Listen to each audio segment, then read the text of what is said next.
Christian, I consider Jesus a prophet, but he's a prophet of the one God. There's not several. So as a Christian, I worship Allah. In the Quran, they ask Allah, through Muhammad, how they should pray. And here's one of many creeds in the Quran. We believe in God and in what was sent down to us and what was sent down to Abraham, Ishmael, Isaac, Jacob, and the 12 tribes, and what was given to Moses, Jesus, and all the prophets by the Lord. We make no distinction between any of them, and we devote ourselves to him in all of them. That's a very inclusive creed. The narrow definers of Judaism sometimes say that the chosen people are the circumcised, and narrow believers in Christianity sometimes say that the chosen people are the baptized. But the Quran says God's chosen people are all the monotheists from the beginning of the creation. And when we think of the succession of prophets, they're given great praise. Muhammad praises Moses. In some ways, the most important prophet before Muhammad, though they're all directly from God, it's Jesus. Jesus is given a bigger accreditation than other prophets.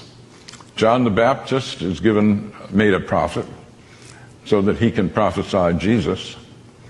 Mary, his mother, is the only woman named in the Quran. No wife of Muhammad is named.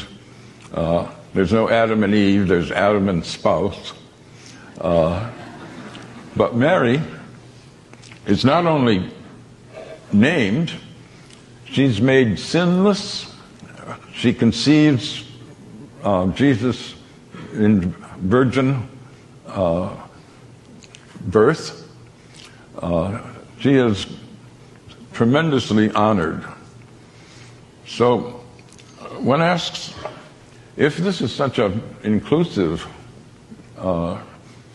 founding document of the religion, what is it that people object to? It's pretty easy to misrepresent Islam because so few have read the Quran. This book I published is a product of my shame.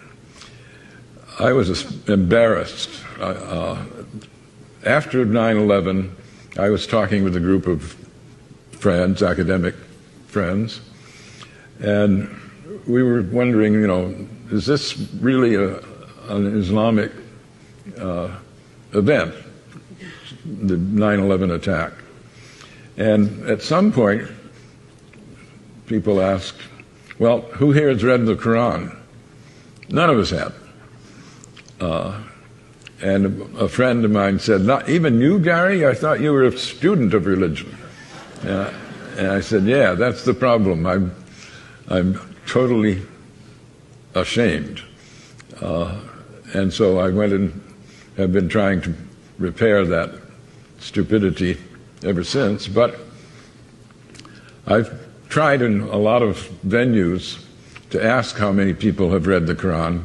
Dare I do it now? How many have read the Quran?